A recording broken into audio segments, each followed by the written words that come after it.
Salut, c'est Greg. Aujourd'hui, on se retrouve pour la review du tant attendu dernier cube 3x3 GAN, le GAN 13 Maglev. Tout d'abord, vous pouvez retrouver l'unboxing de ce cube, le lien est dans la description. Comme ça, vous pourrez voir un peu mes premières impressions sur ce 3x3 et un peu plus en détail le packaging. Dans cette review ou test, je vais surtout aborder la question de est-ce que ça vaut le coup d'acheter ce 3x3 ? Parce que vous verrez qu'au niveau performance, il n'y a pas photo, le cube est juste excellent, mais ça je reviendrai là-dessus plus tard. Sachez aussi qu'au moment où je parle, j'ai le cube depuis environ 3 semaines, voire 1 mois. Donc en vrai, j'ai quand même eu le temps de faire plusieurs centaines de solves, de bien le roder.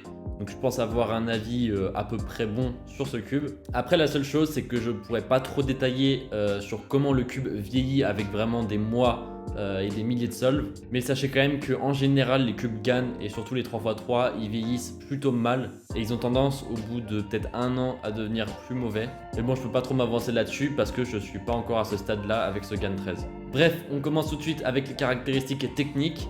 Donc tout d'abord, ce GAN 13 est sorti début septembre, donc tout récemment. Il mesure 56 mm classique pour 73 grammes, soit un tout petit peu plus que le GAN 12 Maglev, son prédécesseur. Il coûte 78 € pour la version mat et 83 € pour la version UV coated que j'ai. Donc il y a une différence entre les deux de texture, mais je vous expliquerai ça plus tard. Et bien sûr, vous pourrez retrouver le lien pour acheter ces cubes dans la description. Je vais passer maintenant à la structure du cube, comment il est conçu. Mais j'ai quand même essayé de passer assez rapidement sur toutes ces technologies qu'il y a à l'intérieur de ce GAN 13 parce que sinon ça serait trop long et je pense que ça sert à rien de vraiment trop détailler. Tout d'abord, on a la technologie Maglev, c'est-à-dire qu'au centre du cube, au lieu qu'il y ait des ressorts, on a 2 aimants qui se repoussent. Ça maintenant c'est courant et on retrouve ça sur pas mal de 3x3, même certains qui sont pas chers comme par exemple le RS3M 2021. Ensuite on a toujours les aimants entre les coins et le corps du cube. Ça en vrai je trouve que c'est vraiment une des meilleures innovations qu'a fait GAN parce que je pense que ça améliore de fou le cube. Et en plus, petite amélioration par rapport au prédécesseur, le GAN 12, c'est que ces aimants au niveau des coins ils sont mieux fixés. Ça c'était un petit problème du GAN 12. Par contre, toujours comme son prédécesseur, il y a toujours un auto-alignement des faces quand on n'est pas loin d'être aligné. En gros, les 2 faces s'alignent tout seul avec les aimants. Là, les technologies que j'ai citées jusque là, c'était déjà présent sur les anciens GAN. Et là, ce qu'il y a de nouveau dans cette version, c'est l'ajout de encore des nouveaux aimants. Ils s'arrêtent jamais, vraiment c'est incroyable. Enfin c'est incroyable, pas forcément dans le bon sens du terme parce que est-ce que ça sert à quelque chose, bah c'est dur à dire. Mais là ce qu'ils ont rajouté encore, c'est des aimants entre les arêtes et le corps du cube. La particularité de ces aimants, c'est qu'en fait ils se repoussent. Et donc d'après GAN, voilà, c'est censé réduire les frottements quand on tourne. Mais voilà, toujours dur à dire si c'est vrai ou pas. En plus des aimants classiques entre les coins et les arêtes, ça nous fait quand même 88 aimants.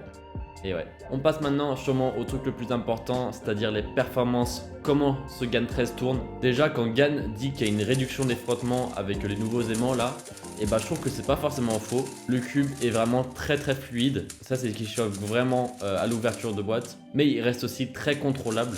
En tout cas avec mes réglages, donc mes réglages je les détaillerai juste après. Et au niveau stabilité, bah là aussi pour moi c'est vraiment le top du top. Là on peut pas faire beaucoup mieux en fait. Inutile de vous dire qu'il y a aucun blocage je pense. Pour moi vraiment j'ai aucun blocage avec ce cube, même en bourrinant au max.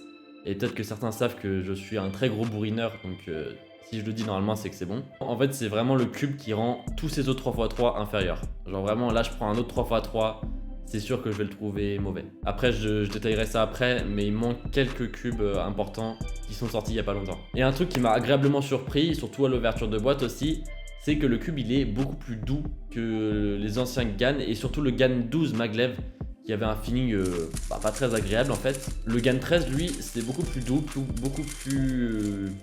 je sais pas comment dire, je pense que c'est la réduction des frottements aussi qui fait ça, mais c'est beaucoup plus agréable, un peu plus silencieux même si ça reste plutôt un cube brillant. Et voilà, juste on peut enchaîner plus de solves sans que ça soit chiant au niveau du feeling. Mais ça reste plus brillant que par exemple un Moyu WRM Maglev. Le corner cutting est bien mais sans plus. Avec mes réglages il passe limite partout quoi. Mais avec l'auto-alignement des faces en vrai c'est pas un gros problème.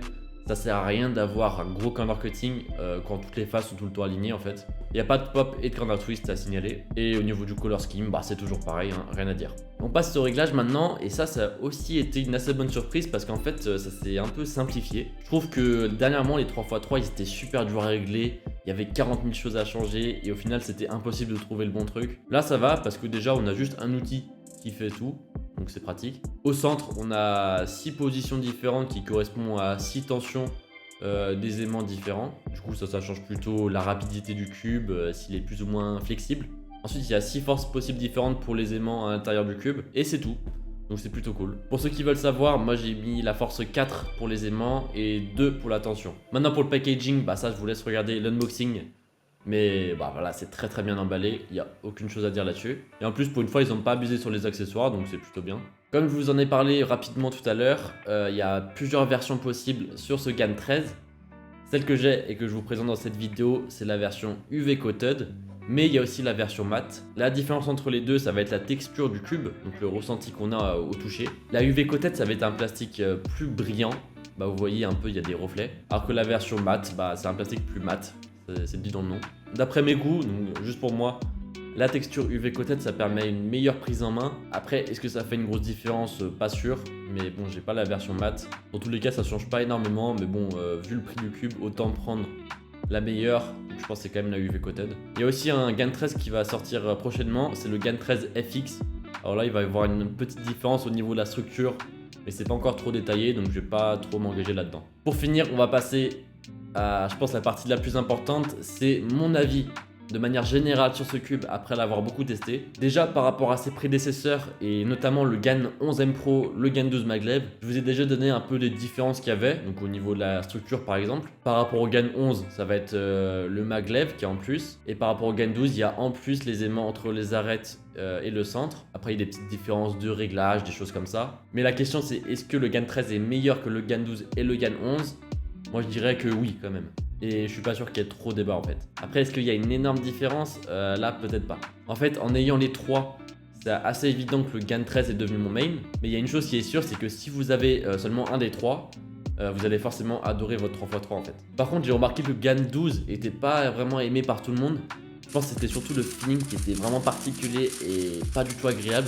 Le GAN 13, je pense qu'il est plus mainstream, c'est-à-dire que en fait, je pense qu'il y a plus de gens qui vont l'aimer, sans compter le prix. Hein. J'enlève tout le temps le prix. Là, quand je parle pas du prix. Et du coup, vous aussi, si vous hésitez, je pense qu'il y a plus de chances que vous aimiez le GAN 13 que le GAN 12. Après, je pense que c'est aussi le cube idéal si vous avez un turn plutôt bourrin. Au niveau stabilité, contrôle, blocage, je pense que c'est l'idéal et vous allez encore plus l'aimer si vous avez ce type de turn. Et voilà, c'est aussi pour ça que moi j'adore ce 3x3.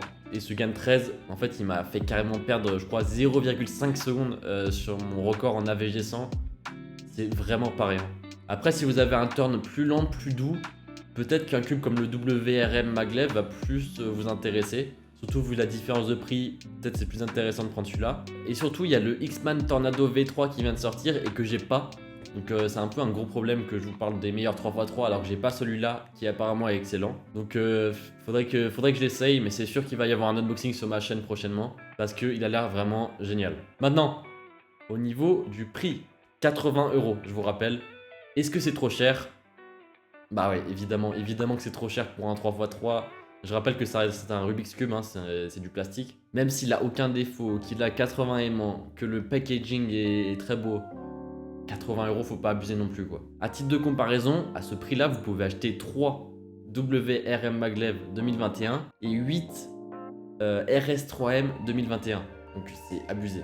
Donc même à ce prix là, est-ce que je recommande ce cube? Oui, mais que à certaines personnes en vrai. Déjà, je vous le conseille pas si vous n'êtes pas minimum sub 12 ou 13. Parce que c'est que là que vous allez ressentir une grosse différence au niveau de vos temps et tout. Et idéalement si vous avez un turn plutôt bourrin. Si vous avez ce niveau et ce style de turn, je pense il peut vous intéresser. Sinon, je vous conseille plutôt les autres 3x3 que je vous ai cités juste avant, qui seront très bien aussi. Et en plus, comme je vous ai dit au début de la vidéo, les GAN ils ont tendance à mal vieillir. Donc là, j'espère que ça sera pas le cas, mais si c'est le cas, c'est vraiment problématique. Voilà, j'espère que je vous aurai un peu éclairci avec cette vidéo. Je vous rappelle, il y a le lien de l'unboxing dans la description.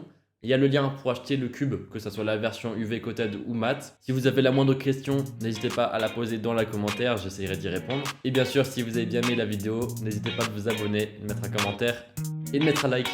Salut!